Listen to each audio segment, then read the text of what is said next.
You're listening to Maximum Medicine Radio with host Doc Martin. Stay tuned in or call in. You won't want to miss what's happening next. How do you step into your maximum potential? How do you connect your spiritual drive with your physical path? Stick around as Doc Martin takes listeners on a journey through the seen and unseen, the accepted and the unbelievable. Get ready to meet the maximum you the world needs on Maximum Medicine Radio with Doc Martin now. Hi, everybody. Welcome. I'm Doc Martin, Maximum Medicine.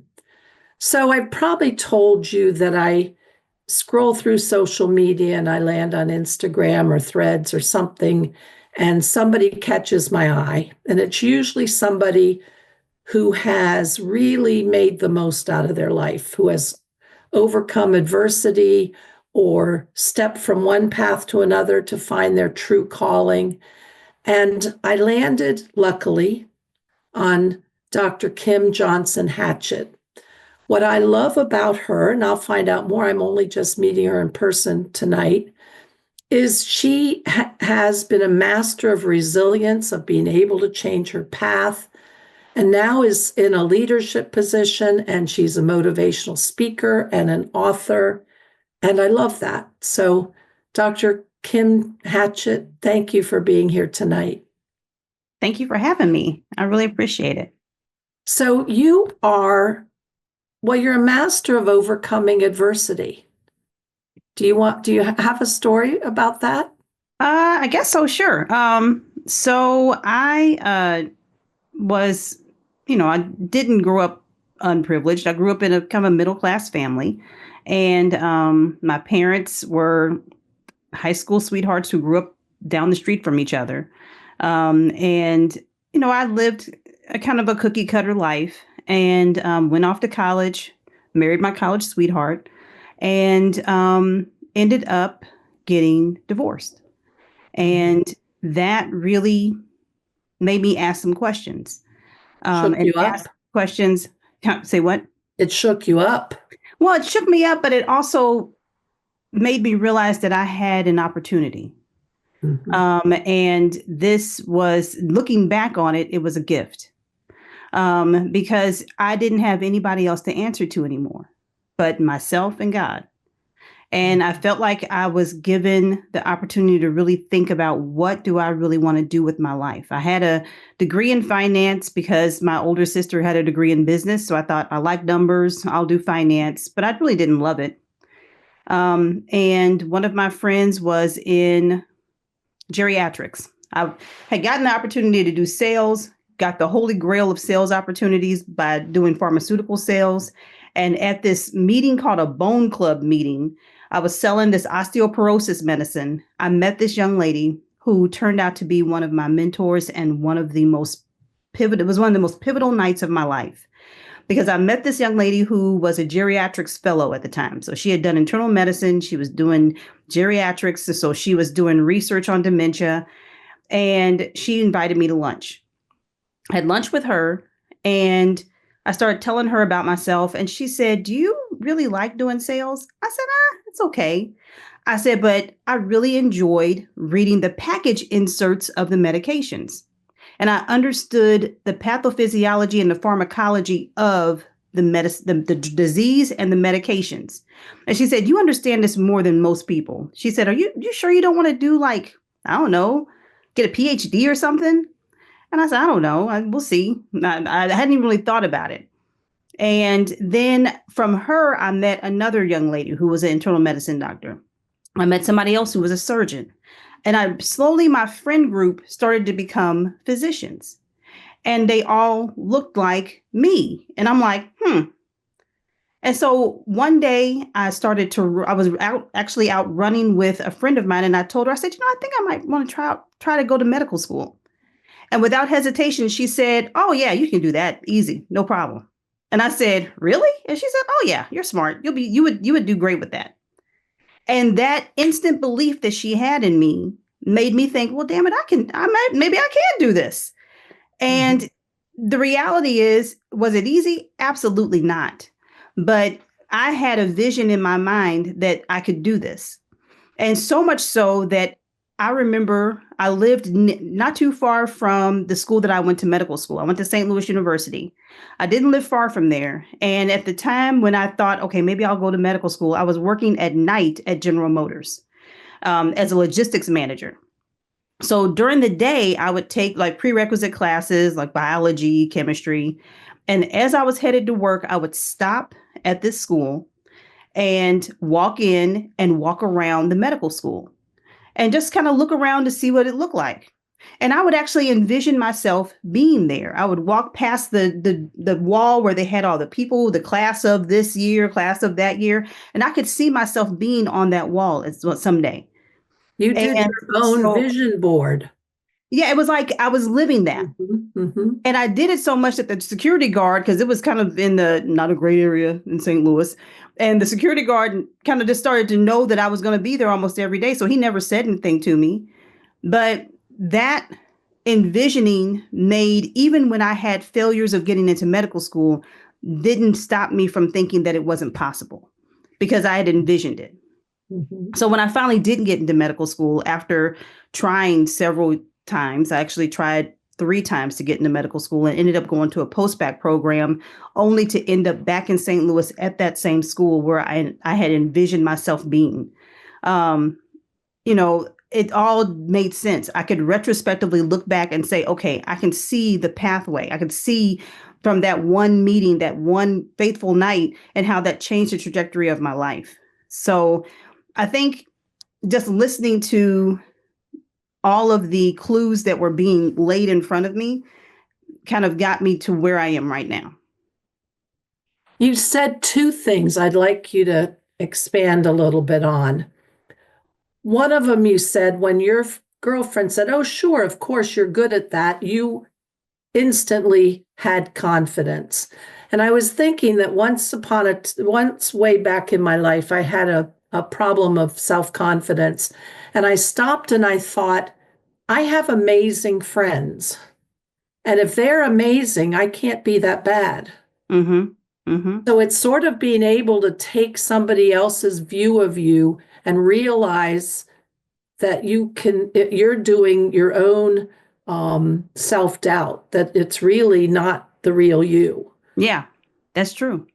And then So the true. other thing is you did something that a lot of people can't do, but if they were to do, I think it would change a lot of people's ways they tackle life's challenges. And that is, you saw the life lesson, you saw the good, even in something that was bad. Talk a little bit about that. You Well, I saw the mean, thing that it was a good lesson and it was a good thing and you learned, or tell me more. so I mean, was I heartbroken? Absolutely. But I think what that taught me, and I also I had a good example of what a loving, amazing relationship should be. I remember Your one night. parents. Yeah, I remember one Mhm. night going out with them. They had come to, I was living in St. Louis. They had come to hang out with me, and we went out to dinner. And I watched how they were with each other, how they giggled and talked and laughed. And I thought I didn't have anything close to that. And I deserve that. I deserve that. That's the key right Yeah. there. And so I thought this, even though I was lonely, even though I was hurt, I thought, you know what, I deserve that. And do I have that now? Absolutely. My life partner is amazing. He's an amazing man. He makes me laugh. He did something the other day that I almost burst out into tears. One of the first gifts he ever gave me was an album by this artist named John Legend. And it was his first album. And somehow he got a copy of it before it came out. And so he said, hey, I think this artist is going to be a good artist. Listen to this. And that was one of the first things he ever gave me. And so this past week, he said it was a package sitting on our dining room table and it had his name on it. So I didn't pay any attention to it. And he finally said, oh, I need to open this up. I said, yeah, what is that? He said, yeah, I found this album. It's the 20th anniversary of that album. And I said, what album? And he opened it up and handed it to me. And it was the John Legend album. And he had John Legend autograph it. And I was like, oh my God. I said, this is, and so my daughters are like, well, what is this? I said, and I told them the story of how this is the first thing he gave me. I said, and this is, this is like a, showpiece. I said, we're not going to play this. And so, but Mhm. just that. And I thought I wouldn't even, if that heartbreak hadn't happened, I wouldn't know this. I Mhm. wouldn't have be having this epic love affair that I've been in for the last 16 years. So everything that happens from a pain standpoint, I now can look back on those as pivotal moments where either I'm being steered away from something that would have caused even more heartache, Mhm. or I'm being taught a lesson on how to endure or how to pick myself up Overcome. from failure. Mhm. Or, because there's Mhm. so many people who will fail once and be like, screw it, I'm not going to do this. And I people will look at me and say, oh, you have it all, but I failed a lot and I had to get over it. I had to endure the tears of being okay with failure and then picking myself up and trying again and trying again and trying again. Like I couldn't see not having something as an option, Mhm. even when I was being told no. One of the most, well, probably the most painful time in my life was when um, the man I was fabulously in love with betrayed me, and betrayed me right after I moved across the country to live near him. Mm, So here I had up and moved in order to be close so we could start to build something geographically together. And this was devastating. And I remember maybe it was about 6 years later in therapy. I did need therapy because I was seriously depressed. And I remember saying, you know, he was the best thing that happened to me. And the therapist said, well, tell me what you mean. And I said, it was the worst. But I learned so much about myself hmm in coming through that, in overcoming it, in learning from it, in, walking through the fire. hmm hmm And so if you can find that silver lining, if you can find the life lesson and see it as fuel for your future, I wish more people could do that, because then you pick yourself up and you go again and you go again and you go again. You That, don't stop. yeah. So you're a motivational speaker, and you said something that you reached a point where you could see retrospectively how you ended up with all the steps that you ended up, and you've written a book. Tell us about that. So the book kind of came out of all the things that had happened. Mhm. And really the idea from the book came from me sitting in church one day in medical school. I was in medical school and this guy talked about retrospection.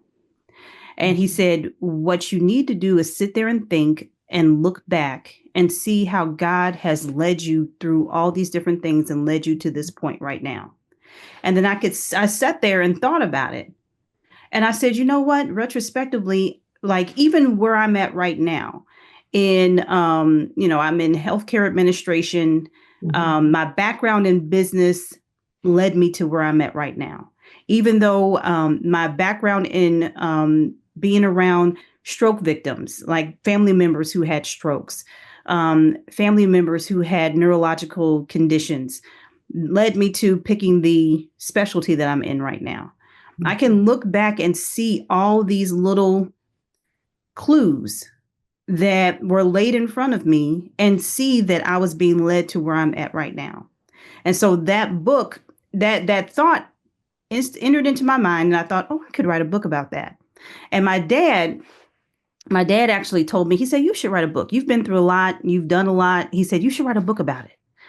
And then the pandemic happened. Like he would say that off and on. And then the pandemic happened, and I started seeing people die.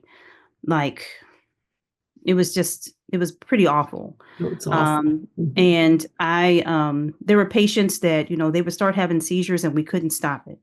Or they would become encephalopathic and we couldn't get them back. Like it was just just awful. And in the midst of all that awfulness, I thought, you know what? Tomorrow's not promised. I've got this book in my head. Years prior, I had met this young lady who was she was a coach, a book writing coach. Mhm. And I messaged her. I said, "Hey, do you still like coach people on how to write a book?" And she was like, "Yeah." I said, "You think you could do that virtually?" And she was like, "I think we can." So, in the midst of all of this awfulness, she and I would, like, 2 or 3 times a week, she would give me little assignments and I would write, write, write. And we put together this book. And then we published it. And then that was it. So it was something that had been in my head for years. And I finally, because of me seeing all of this death, literally death, it made me think, I've got to get this out of my head. You just never know. So as I was around it, I was around so much of that Mhm. virus. I just didn't know if it was going to take, you don't want to think about that, but I thought I better get this out of my head before something happens. Mhm. And so that's the premise behind me writing the book. I was reflecting as you were talking. I know and I'm sure most physicians have PTSD from Mm-hmm. 2020, from COVID. And I was thinking about it. I'm a outpatient internal medicine physician. And I was thinking about it. What I think was the worst thing for me is it made me afraid of my patients. I didn't know if they did have it, what was it going to do? How Mm-hmm. scary is this thing? Mm-hmm. We hear about Ebola and things that, jump out at you and boom, you're dead. I didn't know. And it made me afraid and Mm-hmm. standoffish. And Mm-hmm. I think we all have some level of PTSD, not just physicians, but when I think about we physicians, I think we all do. That was a horrific, horrific time. Yeah. Yeah. Yeah. Yeah. And, I think when you do look around and realize the finality that, death is there, Mm-hmm. it's going to take each of us at some point. How do we grab onto life force and hang on tight? And then how do we make the most of all of our talents in this moment? Yeah. Because otherwise, I don't want to feel like I've wasted anything. Yeah. I want to grab it, grab the brass ring and keep going.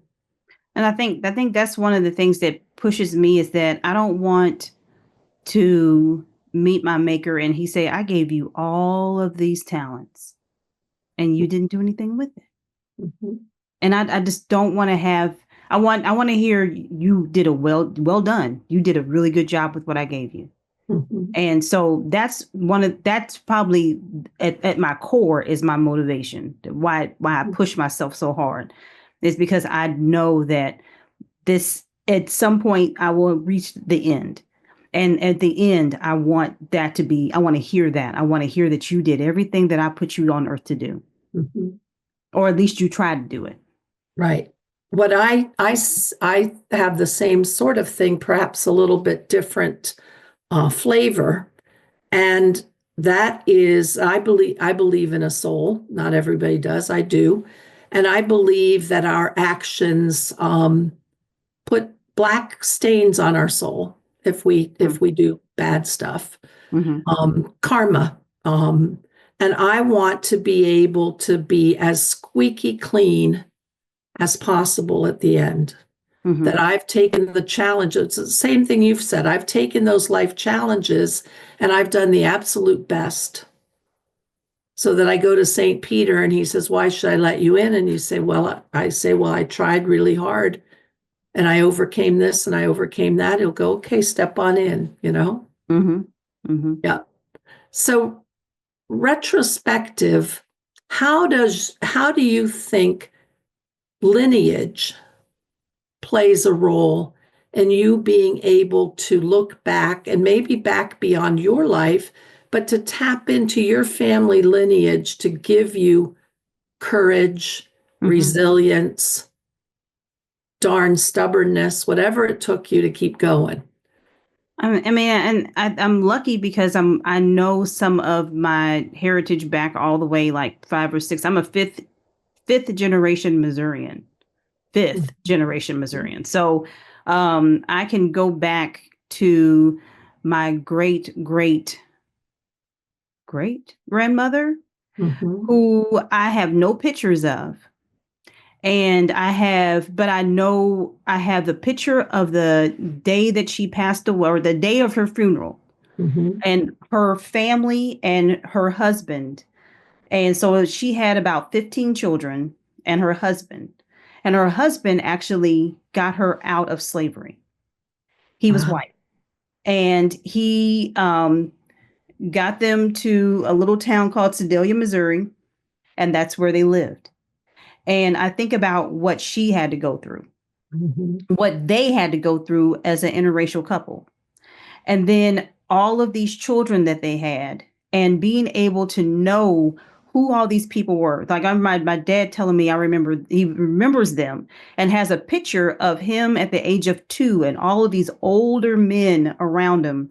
And those were the young men in this picture. They were all adults when she passed away, but they were young adults. Mm-hmm. And just understanding that side of my family. And then my mom's side of the family, knowing that my grandfather, who worked in the steel mill, worked hard enough for his children, almost all of his 10 children went to college. Mm-hmm. And that him having fought to be part of a union to get a fair wage Mm-hmm. allowed him to push his kids to be able to get this opportunity to become educators. Almost everybody on my mom's side of the family and my dad's side, his sisters and brothers, were educators. And so to have that background, I know is something that has fueled my love for learning. So I think that when people understand their background, they can either say, okay, this is going to fuel me and I can build on that. Or they can say, oh, they might not have been into some good things. And Mm-hmm. I want to pivot away from that. But Right. understanding where you came from is something that I think that we have to do in order to really understand that. I mean, genetics are one thing, but we all know that your environment and the things that you're exposed to can make up a lot of your personality and can make up a lot of your health issues too. Mm-hmm.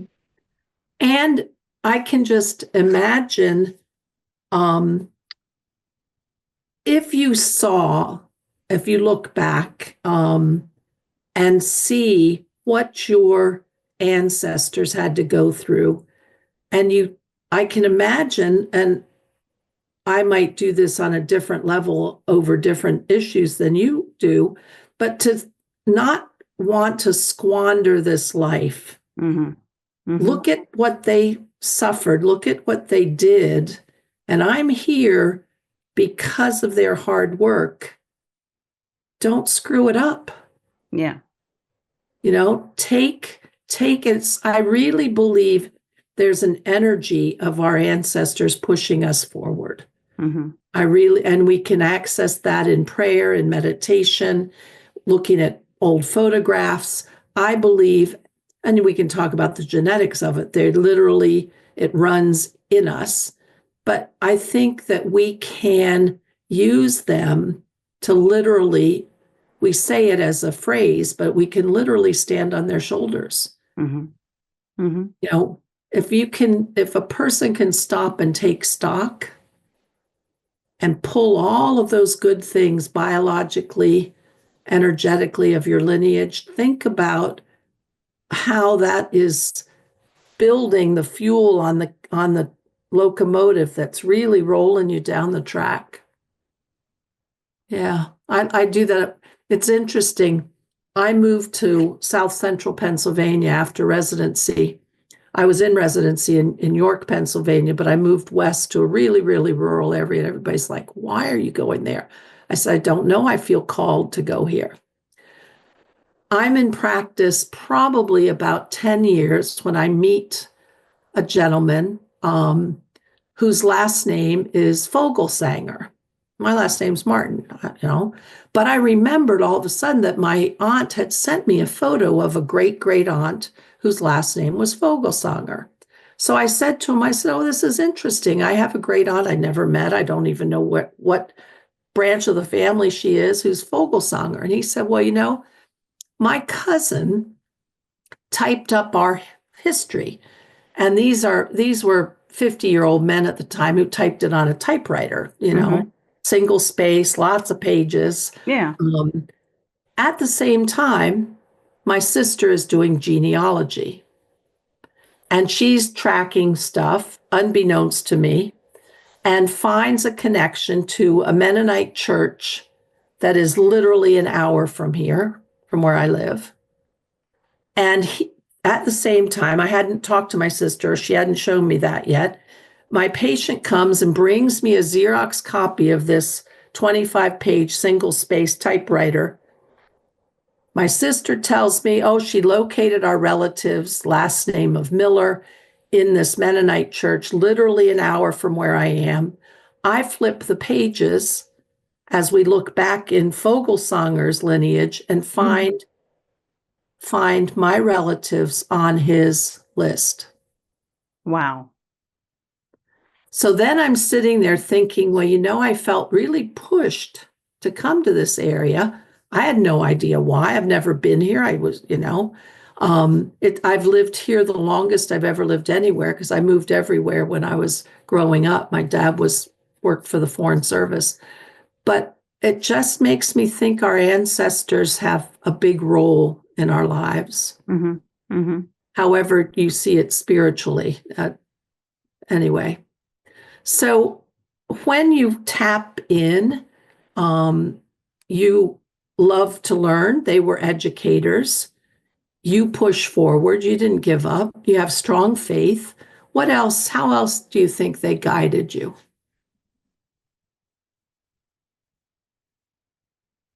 I know that my parents and they still are big believers in self-actualization. And they are very, I remember my dad used to, when I would wake up in the morning, I would wake up and he would say, close your eyes and visualize where you want to be today, what you want to accomplish today. Just sit there and see it in your mind. And I would sit there and I would, meditate on those things. And he and my mom would send me cards when I was in medical school of you need to tap into your power. Know that you have the power. You have all of these things within you. Like they would say that to me all the time, to the point that it was like second nature for me to think and know that I'm going to do all these things. But he got that from his mother. And his mother was very much like, if first you don't succeed, try again. That was something that she said all the time. And she would say it at the most inopportune time. Like we would be talking about somebody got divorced. Well, they'll probably get married again. If at first you don't succeed, try again. Like she said that she was hilarious. She was one of the funniest women. But that resilience, that try again, if you failed, that's okay. Just try again. That's where he got it from, was from her just always thinking, you just don't give up, just try again. And it's like, okay, that's a disappointment. That's okay. Try again. The other thing I would take from that, and you can share your thoughts about this, the visualization, the ability to take the power of your thoughts and your consciousness and manifest your future. Mm-hmm.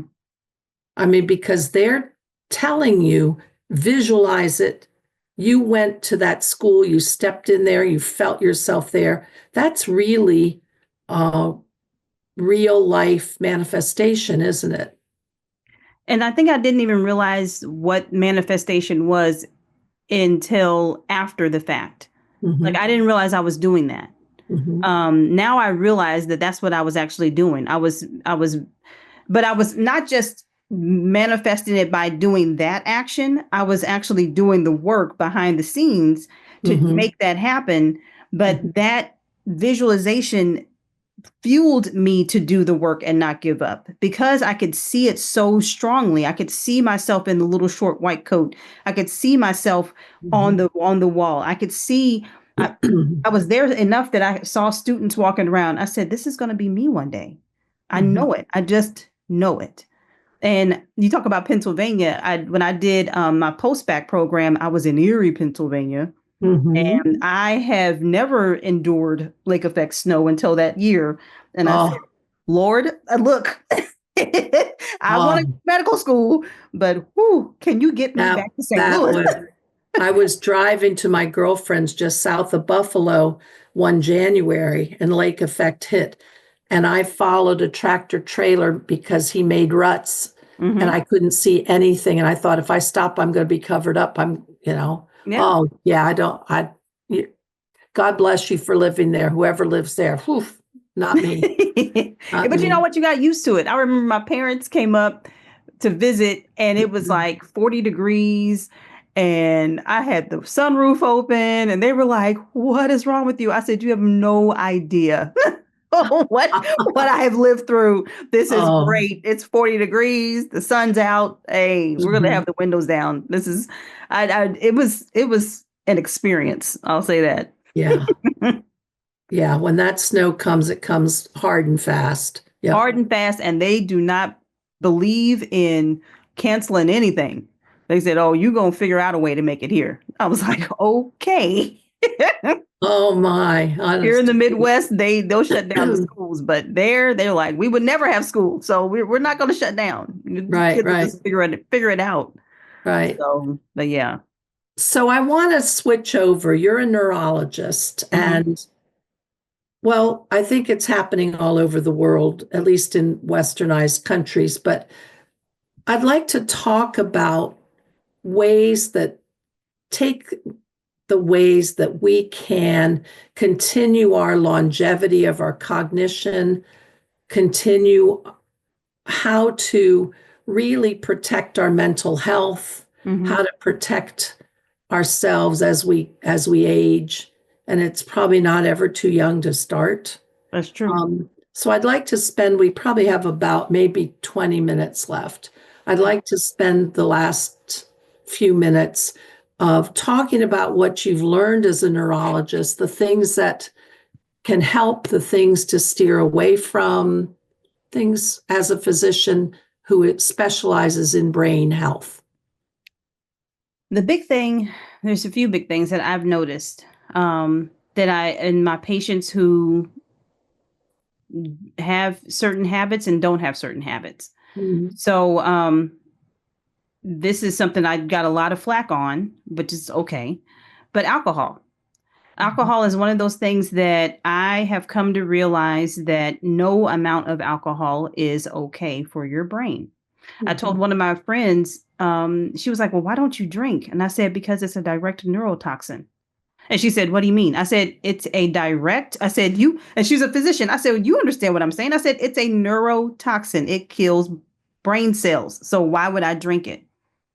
And she said, "But," I said, "I'm just, you can say but all you want to." I said, "But I've seen the difference in my patients who don't drink Mhm. and my patients who do. My 90-year-olds who never drank, I can see that there's a difference in them, in their cognition, in their wit, in their relationships, in their brains are still sharp. Like they might be seeing me because, they now the carpal tunnel's gotten bad enough that they want to get something done about it. But they're not there because they've had a stroke. They're not there, or they Mhm. finally are saying, "You know what? I think I might have migraines." "How long have you had it?" 40 years. And I'm like, "Okay." So well, let's figure out what we're going to do about it, sir or ma'am. But I can see a difference. Mhm. I can see a difference in their metabolism. I can see a difference in their mobility. Just that one change. The other thing that from a longevity standpoint are my patients who are physically active, who are actually people not necessarily focused working out 30 minutes a day, but they're active, like they're outside gardening, they're outside taking walks, they're outside, doing yard work. They're active. And Mhm. so their bodies are always in motion. And so they are much more likely to age well. And lastly, the big thing, well, two other big things is the amount of sleep. Some of my patients who don't get good sleep, I can tell that it's caused them to age much faster because they're not getting good quality sleep. And then the food that people eat. And I think some of my patients who are just, they work out, they do all those things, but they eat poorly. That has a direct effect on their longevity. So it's like some of the stuff, everything that I just said is all very common knowledge, but looking at it from a brain's perspective, it's vital. These are vital things that we have got to get our hands around, or we are headed for a large swath of our population to age poorly and to have dementia. And I'm very worried. That's one of the worries I have when it comes to our society. Right. I'm with you. I agree. So one thing I want to talk about sleep. I'm shocked. I'm always shocked at my patients. Some of them can't stay home when they're sick because they don't have sick time at work. They're paid by the hour. But the unwillingness of people to slow down and let themselves recuperate. And that means if you're sick, that you stay home. And if you have to take a nap, you take a nap. I don't think people realize the cellular rejuvenation, restoration, healing, repair that goes on during sleep. Yes. Yeah. I remember learning about telomeres. Remember telomeres? Yeah. And how they come out in certain stages of sleep to help repair DNA. And I remember thinking that. And then when I was working at night at General Motors, I remember how fatigued I always was. And I literally lived on Americanos and what is those things called? Not Alka-Seltzer, those aspirin, Excedrin migraine ready tabs. So they had these tabs that were like disintegrate on your tongue, and they were Excedrin. So it had caffeine in it. So I would take 2 of those and Americano. And that's how I made it. It was awful. But I was I was like all fogged out because I had worked at night doing classes during the day. I didn't sleep much. But looking back on it, that was like crazy torture. I was torturing myself. I didn't even think about call when I was on call at night. I was like, why are we doing this to these kids and making them 30 hours of no sleep? That was the norm when I was a resident. Right. And you're just trying to function and take care of people, but you're on so very little sleep. And then God forbid you didn't know your patients the next morning when you're rounding, you were just like, oh God. So it was when you look back, you realize how important, absolutely, like you said, restorative sleep is. And now I do not play around when it comes to sleep. I get my sleep. One of the things I was reading about, and I don't know very much about it, so maybe if you would tell us more. During sleep, you actually have cleanup going on in your cerebrospinal fluid. You actually have cleanup going on in your brain cells. And I don't know any more about that, but there's processes of literally, I don't know, my memory of when I was reading it is that it's sort of like a wash cycle. You're rinsing away stuff. Can you speak to that? And I think that's a very easy way for people to understand it, because there are cellular mechanisms that come out during sleep. And then the way that I think about it, I was telling my kids about why they needed sleep. And because that's when their brain is actually doing the hard work. Like your sleep. So your brain actually says, all right, now let's look around and see what we need to fix up and fix. And it starts to send out all these different signals. And also, in addition to that, it's laying down pathways of things that you want to remember. So it's like, okay, I'm going to lay down this pathway. I'm going to lay down that pathway. We don't need this mishap that's happened here. And it sends out all of the different signals to make that pathway go away, or to clean up, like you said, clean up some of the things that we, from a plaque standpoint, or from a, not just plaque, but when you think about DNA, not when DNA is lining up, the mismatch. mismatch, the mismatches of our DNA. Mhm. And essentially the telomeres that we talked about. Those things are coming out when you're asleep. And your brain, all of those are functions that your brain has to do, and it can only do those when you're asleep. And even in certain stages of sleep. So there's some people who have sleep disorders who don't get into that deep sleep. They are always at a stage 1 or stage 2 of sleep, and they're not getting into restorative actual sleep. So Mhm. they're having issues with memory. They're having issues with that restoration. They're having issues with that cleanup because they're not getting into that deeper stages of sleep either.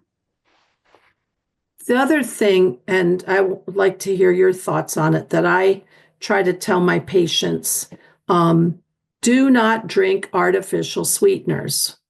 Do not use artificial sweeteners. Do you have anything? To me, it's just bad chemical. How Well, does it affect from a neurologic point of view? so when you think about what happens to your body when you're eating sugar, you eat the sugar, and your pancreas says, okay, I got some sugar, some glucose. I need to secrete some insulin. I need to take care. But when you are sending and that's a signal that's coming from your brain. That signal is very like a rudimentary, like very, you know, cellular signal that's coming from your tongue because of the cranial nerve 7. It's right there, all the different taste things like sour, sweet, savory, all those different things on your tongue. So your brain is sending a signal because it's sensing sweetness. Oh, hey pancreas, okay, something sweet's coming down, let's secrete some insulin. And so but then the insulin's out there and it's waiting for the glucose, but the glucose never comes. So you're sending this signal to your brain constantly. But so in addition to that, so you have the insulin coming out. You have no glucose coming to make the insulin actually work. So what do? You reach for some carbs. You reach for some chips. You reach for something. You're constantly trying to. Your body is wanting something because your brain has had the signal of sweetness and has said, okay, there's a carb coming, but no carbs have come. So you're putting yourself into confusion, but you're also putting yourself in jeopardy of. That's why those artificial sweeteners really are not, because your body's going to get what it wants. It wants something. You've said, okay, hey, I have this insulin. The insulin's just kind of hanging out there doing nothing.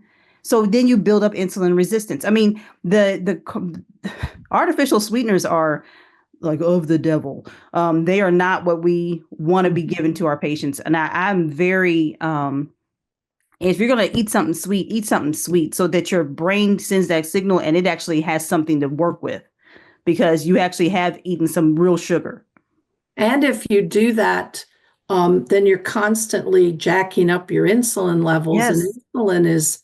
insulin is pro-inflammatory, and yeah. So tell me, what do they mean when they call Alzheimer's type 3 diabetes? Oh, wow. So, Is that too big of a topic? no, it's not. Okay. It's not. Okay. It's something that we have got to get our minds around, because it's like the last stage of insulin resistance.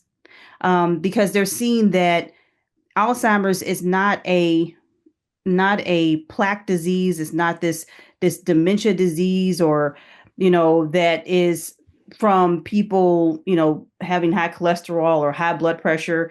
It's definitely from insulin resistance. And I think we're only on the tip of the iceberg here in America, but in some of the European countries, they've been knowing that this is type 3 diabetes, that this is because of overindulgent of sugar. And I think that when we look at it, you can see that a lot of our patients who have Alzheimer's disease have this history of insulin resistance. They might not have gone into diabetes land, but they have been teetering on insulin resistance for years, and that they finally have tipped into this stage of diabetes, that is diabetes type 3, which is Alzheimer's disease. And so and those that are actually diabetic, type 2 diabetics, have a much higher risk of becoming demented from Alzheimer's disease than those who have not and have kept their insulin levels at a lower weight. And the other thing that I thought about was that when you're looking at levels, and something that we don't do in the medical community, we look at glucose levels, but we don't look at insulin levels. We don't really look at that as a marker of someone who is on the edge of becoming either a pre-diabetic or a diabetic. We only wait for their A1C or their glucose levels to be elevated. But those insulin levels have been creeping up for years before those glucose levels start to really show evidence of disease. So, but yeah, I think that we are on the tip of the iceberg to be talking about Alzheimer's being type 3 diabetes. That's just now starting to come out. And I think once people get their mind around that, that might cause some type of change in habits.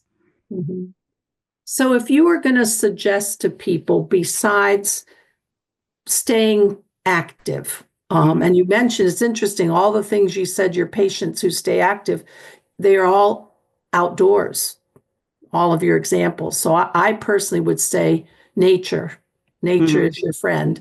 What would you suggest in terms of the things they eat? Are there certain things that are really pro brain function? Yes. So, eating a variety of fruits and vegetables is something that I think that we underestimate. Having eating 3 or 4 different types of fruits and vegetables a day, having those antioxidants that fresh fruits and vegetables give you is something that I think is vital. And lean protein, definitely. But the fruits and vegetables, I think, is what I found when I ask my patients, okay, what do you do? What kind of vegetables do you like? They're like, vegetables. And I'm like, yeah, what vegetables do you like? And they're like, oh, doc, come on. Green beans. I said, well, how often do you eat green beans? Once a week. And I'm like, okay. So now we've got to figure this out, because I need you to eat. I want you to eat like 3 different servings of something a day. And they're just looking at me like, are you kidding me? Oh, yeah. You wouldn't believe the patients that I ask to please add some more vegetables. I had a patient, this was 20 years ago. She was in her mid-30s at the time. She was overweight. She was a diabetic. She had never, and I mean this absolutely sincerely, she had never eaten anything green. Never. She ate hot dogs, hamburgers, potatoes, chips, fries. We're talking, I don't know if she ate fruit. I was so stunned by the fact she didn't eat a vegetable. She might have had corn on the cob, but that's not green. Right. I mean, that's shocking. She's not alive right now, by the way. Shocking. Anyway, even if we want to talk about from the gut perspective and colon cancer, just the fiber, the fiber, holy moly. Yeah. But yeah. So we've got a couple minutes left. Do you have, beyond sleep and eating right, is there certain mental characteristics or processes you would encourage people to do for a vital life with longevity? Yeah. I'm reading this new book called The Let Them Theory. It's by this woman named Mel Robbins.